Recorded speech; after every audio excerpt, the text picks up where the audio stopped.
La division de l'humanité. Une des conséquences de l'avènement de l'âge d'or sera la division de l'humanité.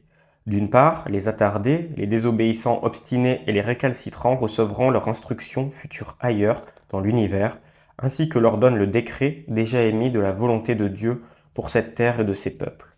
Ainsi soit-il. D'autre part, les quatrième et cinquième races souches doivent faire l'ascension pour laisser la place aux sixième et septième.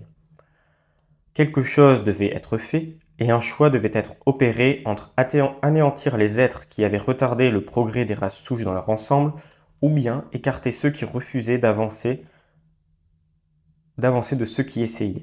Presque dans un acte de miséricorde, il fut décidé que ceux qui avaient empêché le progrès de la Terre recevraient un nouveau foyer, également appelé nouvelle selle de classe ou nouvelle orbe, où ils pourraient continuer à progresser à leur propre rythme.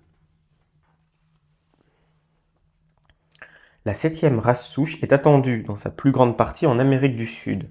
L'Amérique du Sud a été choisie parce que, au Brésil et sur tout son territoire, il y a la jungle et la terre a eu le temps de se reposer.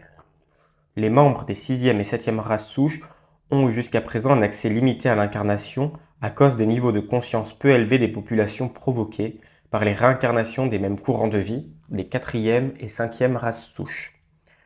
Avec la connaissance vient la responsabilité. La connaissance de certains aspects de l'enseignement des maîtres ascensionnés est un avantage ou un désavantage pour l'étudiant selon l'usage qu'il fait de cette instruction. S'il n'est pas utilisé pour se libérer des mauvaises habitudes, pour contrôler ses pensées et sentiments, pour répandre l'enseignement des maîtres ascensionnés au mieux de ses capacités, alors cela pèsera lourdement en défaveur de l'étudiant dans sa course future pour la réincarnation.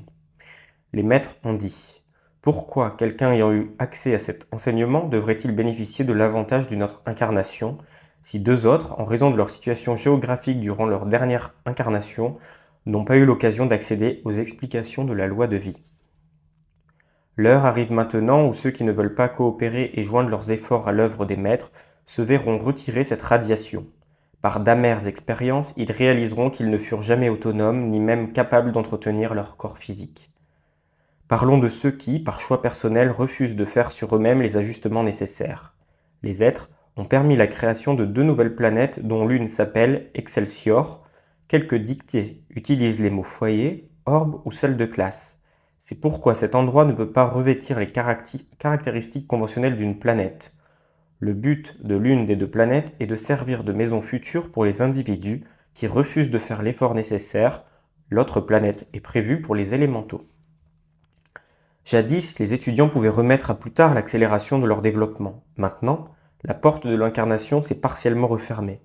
Beaucoup d'individus vivent leur dernière incarnation sur notre planète et vivront leur prochaine incarnation sur un autre foyer créé dans ce seul but.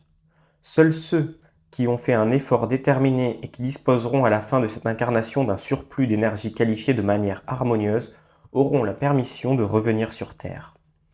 Les grands êtres ont dit: la Terre a servi si longtemps de salle de classe, non seulement pour nos propres évolutions, celles qui appartiennent à la Terre, mais aussi pour les attardés venus d'autres étoiles. Pourquoi devrait-elle s'encombrer des mêmes courants de vie qui ont reçu pendant des éons l'opportunité d'apprendre les mêmes leçons, alors qu'une merveilleuse nouvelle salle de classe planétaire vient d'être créée pour eux, où ils pourront progresser à leur propre rythme en apprenant leurs leçons? Cette nouvelle salle de classe, étoile, est aussi brillante et magnifique que l'était la Terre quand elle fut conçue par Hélios et Vesta comme foyer pour 3,5 milliards de courants de vie. Ceux qui n'ont pas choisi d'élever l'action vibratoire de leur énergie trouveront l'hospitalité d'une nouvelle étoile.